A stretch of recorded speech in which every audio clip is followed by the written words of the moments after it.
Hi friends, అందరూ ఎలా ఉన్నారండి? బాగున్నారా? మేము కూడా బాగున్నామండి. మీరందరూ హ్యాపీగా ఉండాలి, అందులో మేము కూడా ఉండాలి. వెల్కమ్ టు అవర్ ఛానల్ ప్రతిరోజు వ్లాగ్స్. నా పేరు ఉషా. ఇంకా ఉదయం తీస్తున్న వ్లాగ్ అండి, ఇది డైలీ వ్లాగ్ అనమాట. ఇంక ఉదయం మేము చేసుకునే పనులు, వంట అవన్నీ చూపిద్దాం అనుకుంటున్నాను. ఈరోజున నేను నిన్న రాత్రి షాప్ నుంచి వస్తూ కాస్త బజార్ వెళ్ళి ఇంట్లో పిల్లలకి అసలు తినడానికి ఏం లేదు, పదులు కొనుక్కుంటా ఉన్నారనమాట. పిల్లలు 10 20 ఏమొస్తాయి, కొట్టు దగ్గర అంత ఏం రావని హోల్సేల్ షాప్ దగ్గరికి వెళ్ళి తినడానికి పిల్లలకి బిస్కెట్లు అవి తీసుకొచ్చాను. ఇంతవరకు అయితే ఇంకా ఓపెన్ చేసి తింటారు కదా, ఎంత కొంత తింటే మిగతా గాలంతా పోయి మెత్తబడిపోతూ ఉంటాయి బిస్కెట్లు అనేసి ఇలా హార్లిక్స్ డబ్బాలు అయితే పెట్టేసి మూత పెట్టేస్తున్నాం అనమాట. ఇంకా ఈరోజు నేను చుక్కకూర పప్పు చేస్తున్నానండి.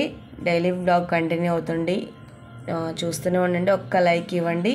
ఫస్ట్ టైం చూసేవాళ్ళు లైక్ ఇచ్చి సబ్స్క్రైబ్ చేసుకోండి. పూర్తిగా చూస్తేనే మనకి కొంచెం మన ఛానల్ ముందుకెళ్ళే అవకాశం ఉంటుంది అనమాట. మీరు ఇచ్చే లైక్ వల్ల ఇంకాస్త ముందుకెళ్ళిద్ది మన ప్రతిరోజు బ్లాగ్స్. ఇంకా బ్లాగ్ అయితే కంటిన్యూ అవుతుందండి. చూడండి, చుక్కకూర పప్పు చేస్తున్నాను ఇక్కడ. చుక్కకూర పప్పు ఇంతకుముందు అసలు చుక్కకూర అంటేనే తినేవాళ్ళం కాదు. ఇప్పుడు నేను తోటకూర, ఆకుకూర, గోంగూర మొత్తం అన్నీ చాలా బాగా వాడుతున్నానండి. అంతకుముందు అన్నీ కాకరకాయ కారాలేనండి. చిక్కుడుకాయ ఫ్రై, కాకరకాయ ఫ్రై, పచ్చళ్ళు ఇవే చేసేదాన్ని. నాకు కొంచెం హెల్త్ ప్రాబ్లం వచ్చింది అప్పుడని చెప్పారు డాక్టర్ గారు. కొంచెం ఈ కారంకి సంబంధించిన కారం తక్కువ తినమన్నారు. ఇంకా అప్పటి నుంచి ఆకుకూరలు వండడం స్టార్ట్ చేశాను. పులుసు కూరలైనా, పప్పులో వేయడమైనా, తోటకూర, చుక్కకూర ఇలాంటివి నేను వండడం స్టార్ట్ చేశాను అనమాట. ఆకుకూరలు ఏం తినబుద్ధి అయితే అనిపించేది ఇంతకుముందు, కానీ వండడం స్టార్ట్ చేసిన తర్వాత చాలా చలవ చేసి ఎంతో హెల్త్కి మంచిగా హెల్త్ ఉందండి. చుక్కకూర పప్పు ఉడికిపోయింది. ఉప్పు, కొంచెం కారం, పసుపు, చింతపండు వేసేసి ఉడకపెట్టేశాను. తర్వాత మెదిపేసాను అనమాట. చూడండి, తాలింపులు అన్ని రకాలు వేస్తున్నాను. జీలకర్ర తాలింపులతో పాటు వేసాను. పెద్దుల్లిపాయలు, చిన్నుల్లిపాయ, ఎండుమిరకాయలు, కరివేపాకు మొత్తం వేసి ఎర్రగా వేగిన తర్వాత ఇంకా పప్పు అయితే తాలింపు పెట్టేస్తాను. బ్లాగ్ అయితే ఇలానే వెళ్తూ ఉంటుందండి.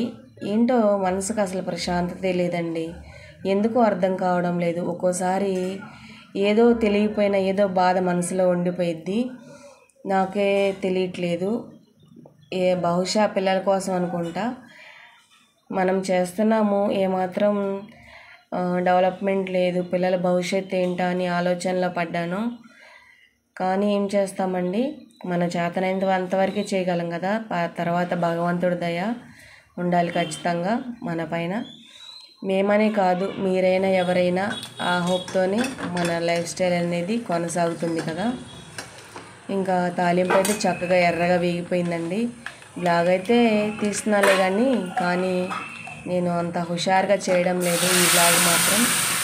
చెప్పాను కదా, మనసులో ఏదో దిగులు మెదులుతూ ఉందని. పప్పు అయితే వంట చేయాలి కాబట్టి వండాను. చుక్కకూర పప్పు చాలా బాగుంటుంది. తాలింపు చూసారు కదా, చాలా బాగుంది. మా చుక్కకూర పప్పు నచ్చితే ఒక్క లైక్ ఇవ్వండి. Please subscribe. Bye friends.